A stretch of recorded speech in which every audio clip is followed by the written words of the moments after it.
The San Diego City Council debates Housing 2.0, the mayor's proposal to build more housing. An update coming up.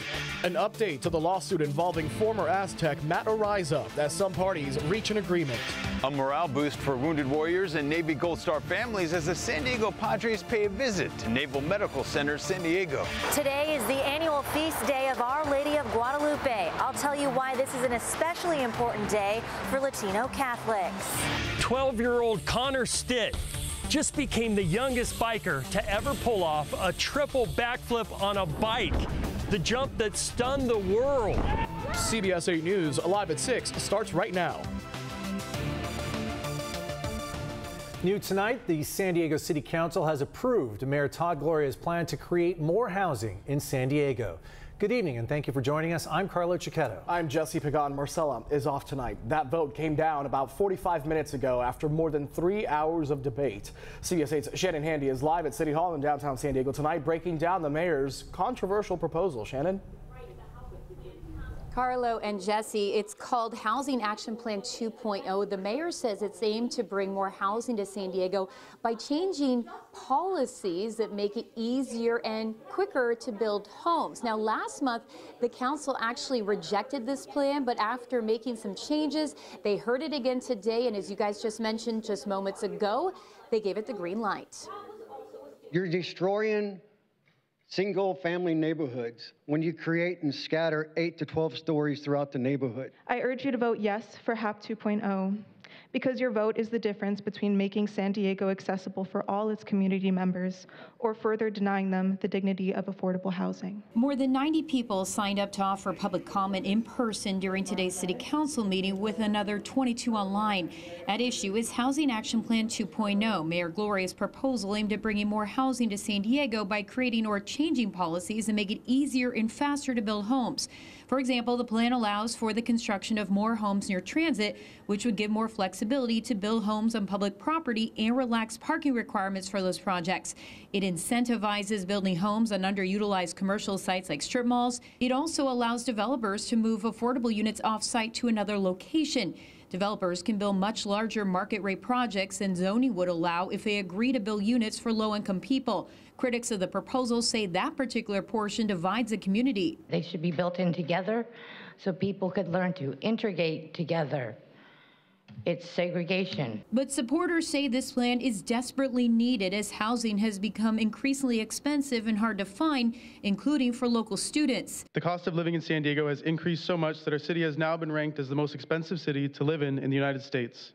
At the same time, students at UCs, CSUs, and CCCs continue to live without access to affordable housing, many forced to live out of their cars or in trailers simply to go to school. After more than 3 hours of debate, the council approved the plan. And the final vote was 7-1, with Jennifer Campbell voting no. Now, moments after that vote came down, Mayor Gloria did send out a statement reading in part, "This series of reforms will boost the supply of homes and reduce the cost of housing, help our businesses recruit and retain talent, and put more hard-earned dollars back into the pockets of everyday San Diegans." Carlo and Jesse. Now, Shannon, you mentioned the issue regarding building lower income units in off-site locations. Were any changes made to that part of the plan? Yeah, Jesse, changes were made to specify that those lower income housing units had to be built within 3 miles of the larger project and be similar to the larger project. But again, opponents say that's not enough. They say that's still divisive because you're still putting the lower income units pretty far away from the regular income units that are in certain neighborhoods. They say overall this is divisive and this plan really benefits home builders and not people looking for housing. We know the fight over housing isn't over yet. Shannon Handy reporting for us live. Thanks, Shannon. Former San Diego State University and NFL punter Matt Araiza has been dropped from a lawsuit accusing him of raping a 17-year-old girl at an off-campus party in 2021. In exchange, Araiza has agreed to dismiss his defamation lawsuit against the young woman. As CBS 8's David Goffredson reports, the settlement agreement in the high-profile case does not include any monetary payments. Former NFL punter Matt Araiza was cut from the Buffalo Bills in August of last year. days after a young woman filed a lawsuit accusing him of rape at an off-campus San Diego State party in 2021. I was led into the room and I was pushed down, face down onto the bed, and I started going in and out of consciousness. Now the woman, identified as Jane Doe, has agreed to drop Ariza from her lawsuit with no monetary compensation. Her attorney, Dan Gillian, told me his client, quote, has been through hell and she's decided to end part of the hell by ending this litigation. As part of the settlement, Ariza has agreed to drop his countersuit against the woman, accusing her of defamation. The former SDSU punter told me in May he hopes to continue his NFL career. My name was attached to gang rape by every media outlet in the country, even though there was never a gang rape, there was group sex. And secondly, I was never a part of that. Ariza admitted to having consensual sex with the then 17-year-old outside the house. Videos obtained by the district attorney's office showed several other players having sex with the teenager inside the house. Jane Doe's lawsuit will continue against those players. Last December, the DA declined to file any criminal charges in the case.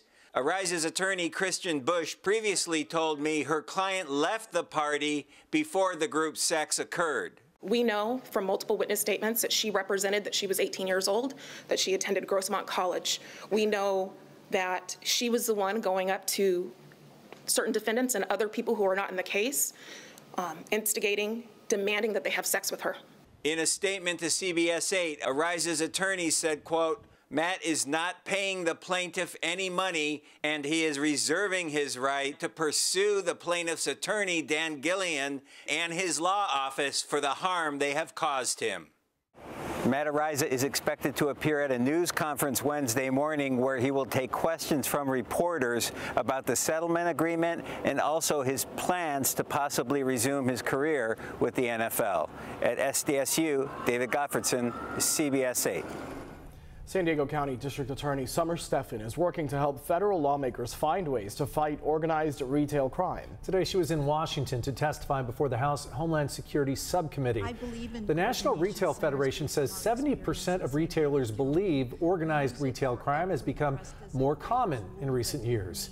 In her recommendations to lawmakers, Stephan says the main focus needs to be on keeping people safe. I always elevate the voice of the victims. There's nothing more powerful than hearing from the people affected and being on the ground, because that is just avoids all politics, and that's how I handle my region. She also shared that the county has a special team of prosecutors dedicated to organized retail crime. Tonight, a National City woman once named Teacher of the Year has been ordered to stand trial for allegedly having inappropriate relationships with two Lincoln Acres Elementary School students. It was an emotional day in court during Jacqueline Ma's preliminary hearing. The lead detective on the case spent most of the day on the witness stand going through graphic details of what allegedly went on between Ma and the two young boys. At one point, text messages found on one of the boys' iPads were read aloud in court. You know what I'm talking about, Miss Ma. Oh my God, do not forget my underwear is in your pocket.